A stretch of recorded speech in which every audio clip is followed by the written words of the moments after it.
भगवान कार्तिकेय की प्रसिद्ध कथा। बहुत समय पहले की बात है। समस्या की शुरुआत। तारकासुर का आतंक। एक राक्षस था तारकासुर। उसने घोर तप करके ब्रह्मा जी से वरदान पाया। मेरा वध केवल भगवान शिव के पुत्र के हाथों ही हो सकता है। इस वरदान के कारण वो बहुत शक्तिशाली हो गया। देवताओं को हराकर उसने तीनों लोकों में आतंक मचा दिया।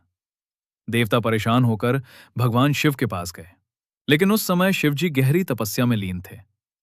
कार्तिकेय का चमत्कारी जन्म। जब शिवजी का विवाह माता पार्वती से हुआ, तब एक दिव्य ऊर्जा उत्पन्न हुई।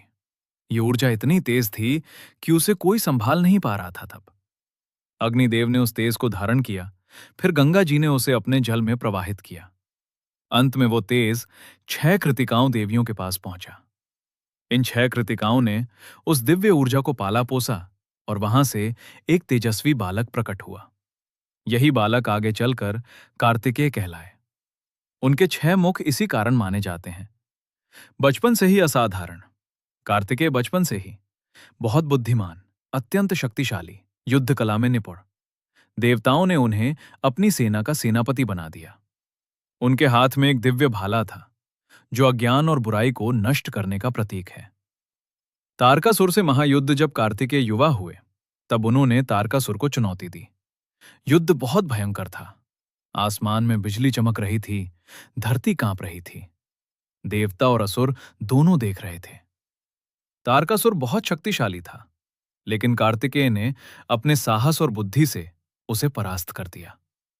अंत में उन्होंने अपने भाले से उसका वध कर दिया। इस प्रकार देवताओं को फिर से शांति और विजय मिली। कार्तिकेय का स्वरूप और महत्व। वाहन मोर, अहंकार पर विजय का प्रतीक। नाम स्कंद, मुरुगन, षडानन। स्थान दक्षिण भारत में विशेष पूजा मुरुगन के रूप में। गहरी सीख। बड़ी समस्याओं का समाधान धैर्य और सही समय से होता है। शक्ति के साथ बुद्धि होना जरूरी है। बुराई चाहे कितनी भी ताकतवर हो, अंत में अच्छाई जीतती है। शिव पुराण सुनना है, जानना है तो अभी चैनल को सब्सक्राइब, लाइक, शेयर, कमेंट करिए। हर हर महादेव।